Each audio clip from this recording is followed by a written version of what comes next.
Hi, my name is Mayra Martinez in San Diego, California.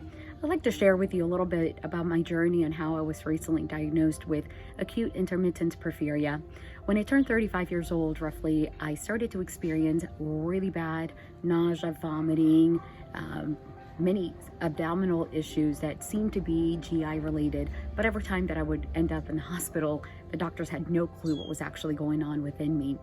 I was told that I had referred pain from a back issue that seemed to be getting worse from just minor spasms at the beginning to getting extremely terrible pain, eventually being actually thrown in bed, oftentimes for not only 1 or 2 days, but several, could lead up to even a week or several weeks. It was the most horrific thing, not being able to control my body when I have always been a really active and healthy individual. I had given up a lot of things in my lifestyle, such as wearing heels or doing some of the activities that I really enjoyed, such as hiking.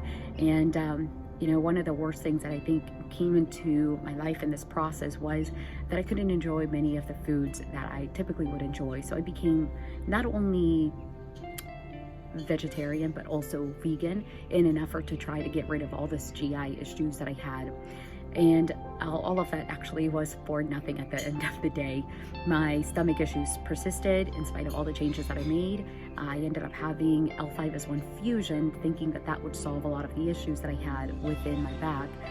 That did not solve the problem either. So in January of 2018, I was once again in the hospital. This time it was a long hospital stay over 7 days, and the doctors were after any sort of precursors that could lead us to believing that it could be an autoimmune disease, but none of the precursors were there other than really high levels of enzymes in my liver, but no one could actually pinpoint and connect it to anything else.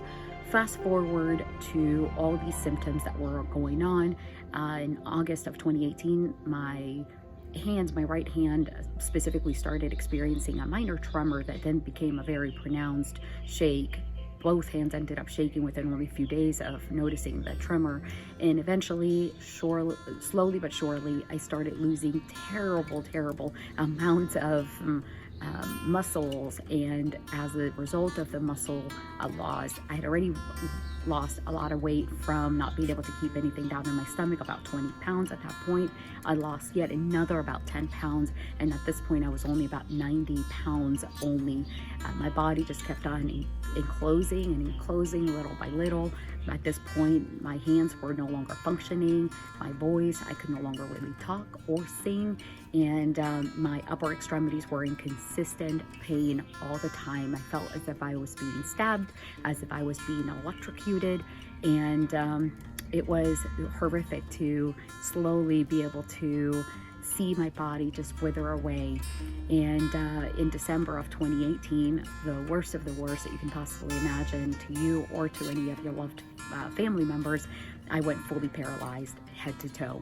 I not only was paralyzed, but then I could no longer breathe, and I got the worst pneumonia. Pneumonia then led me into ICU, and I was intubated for 9 days. I was given about 24 hours to live. Because the situation was so severe, the doctors did not think that I would ever recover from the horrible lung infection that I had. So fast forward to January, after being intubated, I had an out-of-body experience, and in that I knew that if I wanted to be here, I needed to fight.